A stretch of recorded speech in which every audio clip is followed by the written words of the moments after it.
Senator Young, thanks for joining us on another very, very busy week. As we speak, an envoy to the president is in Moscow for talks on this American proposed 30-day ceasefire that Ukraine has accepted. Are you hopeful that Russia will get on board here? What's your take? Well, I am hopeful.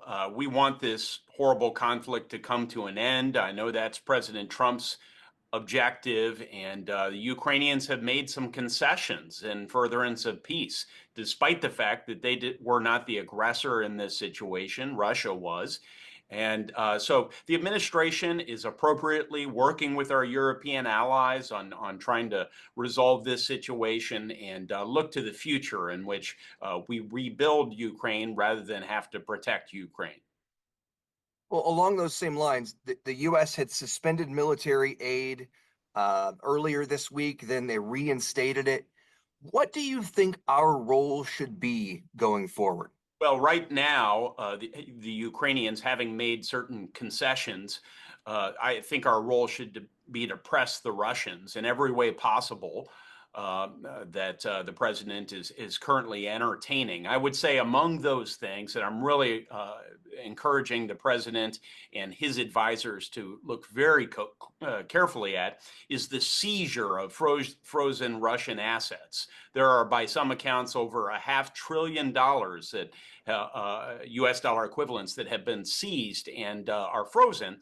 Our European allies and the United States take advantage in the interest that spins off of those assets in order to fund military operations and Ukrainian assistance. But it's my view that that money could be used to rebuild Ukraine.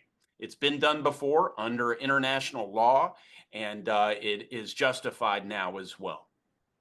I'm curious to know, uh, there's this debate over foreign aid in general and intervening, and there's this thought that there's the mandate now to put America first. Where do you think the line is between protecting ourselves, protecting America, and also lending a helping hand to our global neighbors? Well, if you look at Ukraine, for example, I think we should be concerned about stability of that country, just as we are throughout the world. If we aren't concerned about stability, then challenges have a way of finding their way into the United States, whether it's terrorist activity or other sorts of aggression, even criminal elements like human trafficking could be sourced back to unstable parts of the world. So all that is to say that there is a national security dimension to foreign assistance, but the American people appropriately expect every dollar of taxpayer money that goes towards these things to be well spent. They also want us to exploit every possible opportunity to ask the private sector to do more and to enable foreign countries to do more for themselves and to ask our allies to step up and stop free riding off of the United States. I think that has really been a point of emphasis of the Trump administration, and I certainly support all of those things. Let's talk about the Department of Government Efficiency, DOGE. You've got the one image of Elon Musk taking the chainsaw, eliminating, lobbing out what he calls waste, fraud, and abuse. You've got the other school of thought saying, hey, wait a minute, we need a scalpel here. This is creating a bigger mess. Do you support DOGE, the strategy, what they're doing, or do you think it needs to change? Where are you on that?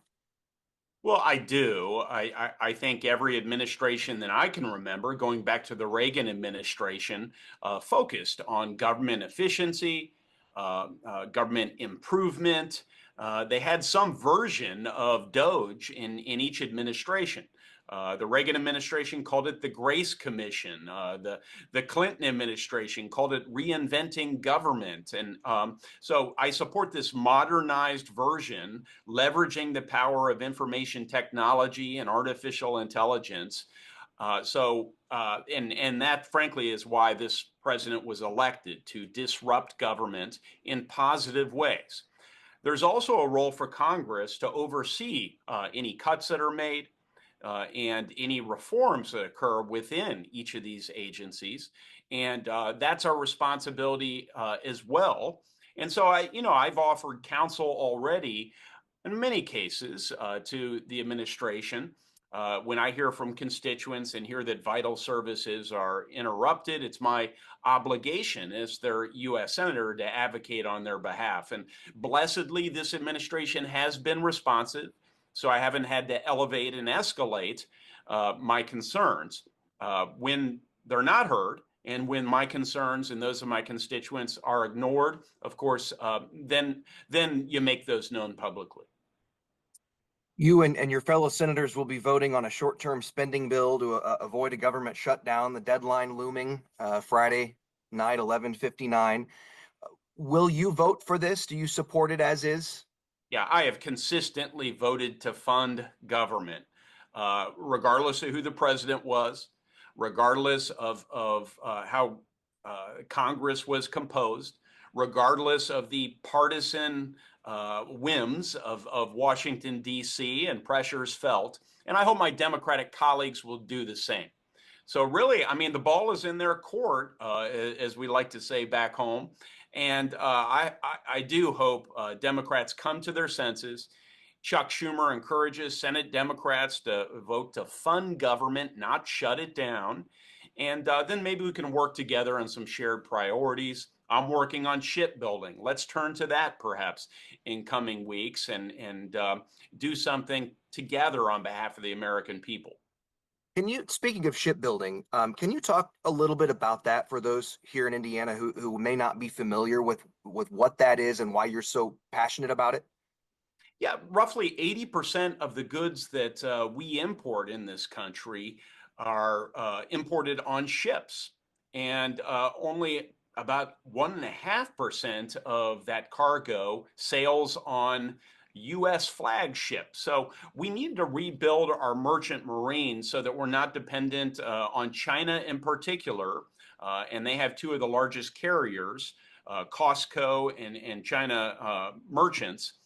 And we also need more shipbuilding capacity in this country so we can build not only merchant ships, but also U.S. Navy ships.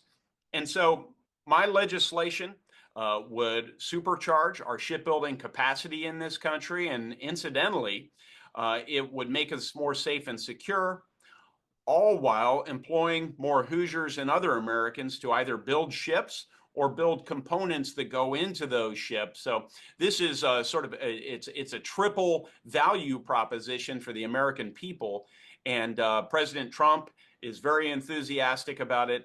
I think this will be a broadly bipartisan effort, and I intend to keep Hoosiers informed as it plays out in coming weeks.